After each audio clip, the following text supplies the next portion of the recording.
Hello and welcome to this week's video. If you're new here, hi, my name is Camille. I'm a foreigner, expat, immigrant, whatever you want to call me, living in Incheon, South Korea, and I like to talk about it on the internet. And today, I'm doing a part 2 of my how to find a job in Korea video. So if you're new here and you don't know who I am, let me give you a little introduction. I am a Canadian girl who's been living in South Korea between a bunch of different cities for the past 3.5 years, and I have a job in a Korean office. I work for a K-beauty brand, and I am the head of global marketing there. So those are my creds.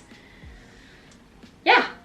In the first part of this video, which you can find by clicking above, I talked a lot about visa eligibility as well as how you can find a job and what kind of job postings are the best for foreigners to apply to. In this part of the video, I'm going to be talking more about the interviewing process. So just what are the steps of the interviewing process and who you might meet with, what you need to prepare for, what you need to wear, what you need to bring, when should you show up, as well as the step that comes before the interviewing process. So I don't know why I didn't start there, but the resume. So what is the difference between a North American resume, because that's what I'm used to, and a Korean resume, and how you can optimize your resume to give you the best chance of getting in the room. Let's assume you found this great job posting that you're really excited to apply for. The next thing that you need to do is set up your resume. So obviously everyone has some sort of a resume template, or should have some sort of a resume template that has, information about their jobs. If you have more of a North American style resume, which generally has a little bit of contact information at the top, maybe a paragraph that's like about you, your education on the side, and then usually our work experience section will have a heading and we'll have a few bullets about the specific things that we did. In Korea, the bulk of your resume is really essentially a cover letter. Now, they don't really distinguish these. Sometimes they do, sometimes they don't, but they'll call it like a profile. So most of the time when I receive Korean resumes from Korean applicants, it's very brief, like the job title, the company, and the years you were there, the school you went to, the program you studied, and the years that you were there. Like the first page is literally just the headlines. And then if you scroll down, there's this section that's like all work experience, all profile. And this is where Korean applicants will go into exquisite detail in long paragraph cover letter form style about their work experience, about why they want to work for this specific company, about what their career goals are. Like, it is a cover letter. And I know as North Americans, we hate cover letters and we just want to be able to provide a resume with bulleted information, because I guess sometimes it feels duplicitous between a resume and a cover letter. But here in Korea, the resume is literally just the headlines, and then this profile or work experience is where you put all the details. So I would really encourage you to spend time crafting a really good work profile, work experience, cover letter section of your resume, because this is the way that most Koreans are applying. In brief, usually a resume is about 2 pages in Korea. It's 1 page that is just like contact information, education, any certificates or awards or like education that you have, like if you studied something on Facebook Meta and you got some sort of certification, there's that section. And then your job on the first page is literally just like job title, office, and years you were there. In Korea, it's common that you share what your salary was at your last position with some form of proof of that income as the basis for negotiating your future income. So I know that really sucks, because it's not like in North America, I'm not recommending that you lie by any means, but in North America you can kind of say, oh, well, I was working in a range of this to this. But in Korea, they actually require you to submit, I don't know if it's a requirement, but lots of places have you submit proof of income to show that you really were making 50 million. Okay, well then I guess to get you to leave that job, I will offer you 60 million. But they check. So just a heads up. That's why it's also really hard to try and increase your income by just job hopping. I know that's something that a lot of people do in North America. You can't do that here. You're not gonna get a 50% increase by job hopping here. You're just gonna get a little bit more than you're currently getting. Anyways, yes, so that's the first page, and then the second page is this more like, 3 or 4 paragraphs about who you are, what your corporate career goals are, and your relevant work experience. And this, of course, would be the section where you take stuff from the job posting that you're applying for and put it basically verbatim in there. So just using the exact same keywords, the exact same lingo, talk about what you did at those jobs that matches what you did here. And put a picture. That's the last bit. I know this makes some North Americans uncomfortable because, of course, in North America, it is illegal to request a picture. And in Korean corporations, they don't usually request a headshot, but it is culturally what people do. And it's not like a really nice, gorgeous headshot like, I don't know, like an actor would have with some beautiful background. It looks like a passport photo. It's usually on a plain background, sitting like forward, the ones that I have seen, like sitting, you know, facing the front and just half smiling. Like it's very basic. Everyone is in a suit or blazer or something. Nothing fancy, but it is on there. So I would recommend that if you have a nice professional photo of yourself that's really clean, almost like a passport photo, you should definitely throw it on there. Moving on. What's next? The interview process. Okay.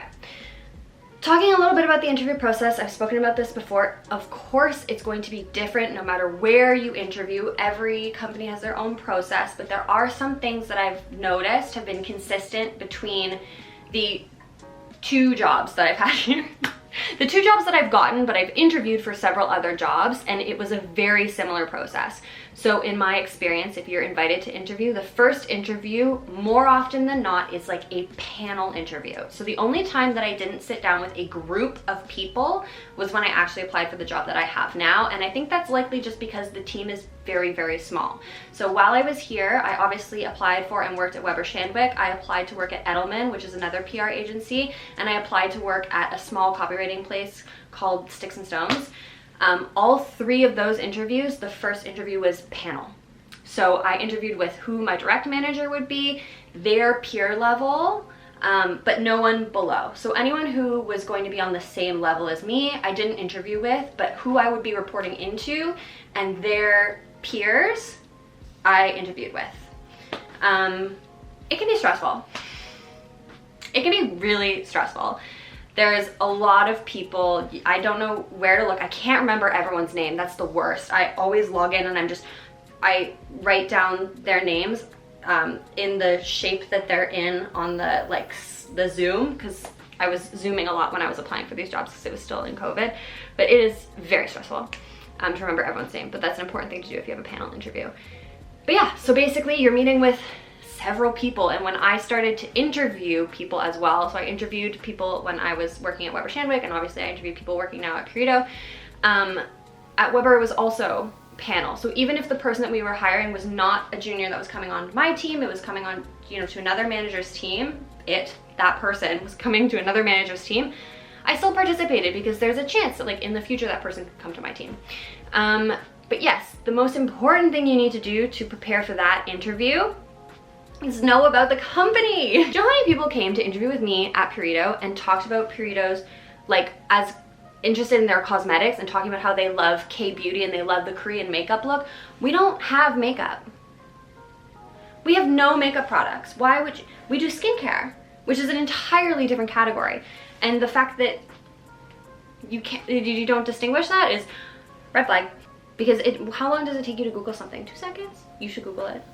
You should really Google it. I don't think you need to go super in depth and know all about the direct competitors and do a SWOT analysis on them or anything like that.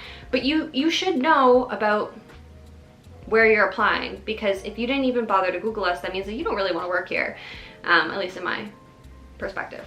So definitely check out the brand that you're applying for, know about them, know some recent products or projects, or if it's an agency, know about the clients. It really shouldn't take you long to prep, and you should be prepared to answer those questions. You should also be prepared to answer questions about why you want this job in terms of your career progression. So a question I get a lot here is like, well, what do you want to do in 5 years, in 10 years, you know, etc. I think part of that is because I'm a foreigner and they're trying to figure out if I'm staying or not. So I think that might be a question for you, but also it's an important part of making sure that you're the right fit for the role and the role is the right fit for you. But it's definitely more of a personality and fit interview, because every time I've applied for a job, there has also been a sort of what I'll call a technical requirement. So after you have this sort of cultural fit meeting or job fit meeting, there's usually a second stage that's either given to you to take home and deliver the next day or to do on the spot. I've done both, but it's some kind of test to test your skills, to see if, you know, you might talk a big game, but can you actually do it? And this is something that is not just applicable because I'm a copywriter. I have seen this in other roles as well. So it's not just necessarily people who work in communications, but there could be other jobs that also have this sort of technical stage of the interview. So as a copywriter, what usually happens is that they give me a writing test where I have to write certain types of materials. And if it's quite long, like the one that I did for Weber, they gave me 24 hours to do it because I had to write a whole 800-word blog post, which obviously I can't sit and do well in an hour. I need to research the topic. I need to be informed before I write. But when I did it at Perito, it was in the room and it was much shorter pieces of copy. It was like naming a product, writing some social media, doing some proofreading. So yes. Or for example, if you're interviewing for a public relations placement, I might ask you to come up with pitch angles for a particular product. So I'll share a brief on the product, what it does, and then I want to see, okay, are you really plugged into the industry and the trends and what people are talking about? Could you successfully come up with a well-rounded pitch to write a press release or to try and, you know, get earned media from a journalist? You know, how do you think and how you approach a problem? That's what I'm testing with the technical one. But then also, of course, as a part of this test, I want to see, do you write well? Do you come up with good IM strategies? Can you understand our product offering? So yes, I'm sweating. But we're gonna move on to the last section of this video, which is just tips and tricks for the interview. So some things would be, first of all, be overly punctual. Absolutely do not be late for this interview. In Korea, I mean, that's just a good rule anywhere in the world. I'm never late for anything. But I would say, based on my experience, in Korea, that's like an absolute no. Like if you're late, you drop to the bottom of the applicant list. Like that's just it's not showing respect to the person that you're meeting. So I would encourage you to be 15 minutes early at the minimum. And they should be prepared for you as well. So I would definitely arrive 10 to 15 minutes early. I also, when I was interviewing in Incheon, I came all the way from Seoul on the weekend to figure out exactly where the office was that I was interviewing in. And then I just like hung out in Incheon for the day and then went home, because the last thing you want to do is be late because you're unprepared. So if you have a chance to go check out the location before you interview to make sure you know where it is, I would highly recommend that. And then just make sure you allow more than enough time to get there so that you're not late. Do not be late. Number one rule, do not be late. Number two rule, I didn't do this, but it's something I've seen from people that I've interviewed. Wear a blazer. There is this phenomenon where anytime any sort of important meeting happens, everyone is in a blazer. Like you can wear a professional dress, like a really nice semi-formal professional dress, but if you're not in a blazer, everyone else is in a blazer. Like every meeting, important meeting that I've been to, everyone puts on a blazer. Like someone shows up in jeans and a raggedy t-shirt the day before, but then this day they know there's a big important meeting, blazer. So make sure that you have a blazer and wear the blazer to the interview. Every single time I interview a Korean person, they're showing up in a blazer. I swear to God, not every foreigner does, and it doesn't matter to me, but I'm saying if you want to make the best impression, everyone else is showing up in a blazer, wear a blazer. And don't be late and wear a blazer. What to bring. It's always polite and in your best interest to come overly prepared. So I always interview with a notebook and a pencil, and I bring copies of my resume for the people. So I usually print about 6 copies of my resume, just because these are more often than not panel interviews, and I wouldn't expect to be interviewed by more than 6 people. I think that's a bit excessive. So I usually print 5 or 6, and then I bring a little notebook and a pencil so that if I need to take notes while we're talking, I do. So sometimes they'll be talking about the brand and I'll want to remember what they're saying when they're making their introduction. So I'll write a few notes down. It's not rude. It actually represents that I'm interested in the conversation and that I want to, you know, be successful in the interview process. Also, obviously at the end of the interview, I ask a ton of questions. I could do a whole nother video just in general about questions that you should ask. I think that's the #1 thing people say they're thankful to me for when they're interviewing for teaching positions, because I did a whole video on questions that you should ask if you're interviewing for a teaching position. But I do the same thing with every job, and I write down the answer. So they're telling me, and I'm bullet pointing the answer, because as much as it's an interview to see if I'm a good fit there, I want to know that the company is a good fit for me. And I mean, it's not always the case, even though I end up going and working there. It's not always a good fit, but I try. So I always take a notebook or like just a notepad and a pencil so that I can write notes, and then I bring printouts of my own resume. Most often, the people that I'm interviewing with will print my resume as well and have it there, but it's always nice to have a copy for them. If they don't, it also shows that you're really well prepared. Those are probably my 3 biggest miscellaneous tips for interviewing. Show up 10 to 15 minutes early. Absolutely do not be late. Wear a blazer. Wear that blazer. And then #3 is come prepared with printed copies of your resume. I feel like these are things that you should just do no matter where you are in the world, but they are things that I think carry a lot of weight in Korea. The blazer. I've never interviewed wearing a blazer. Maybe I should start. I'm here to help. I'm here to help. I know how stressful it is to apply to try to get a job in Korea, as well as how stressful it is to work as a foreigner in Korea. So if you have any questions, reach out and let me know, and maybe I can make more content about this kind of stuff, because I think I'm at the point now where I'm just in it that I forget what it's like to try to break into it. So any ideas that you have for content are super helpful for me, and then hopefully in return the content that I produce is helpful for you. So if you have any questions about work or about just life or what it's like here, just shoot them to me. And yeah, if you enjoyed this content, please don't forget to like, comment, and subscribe. I make lots of videos about my life here in Korea. They're not just about what I do at work, although that seems to be the most interesting to people. So don't forget to also follow me on TikTok and Instagram, because I post different content on all 3 platforms, so you don't want to miss any of it. Right? Right?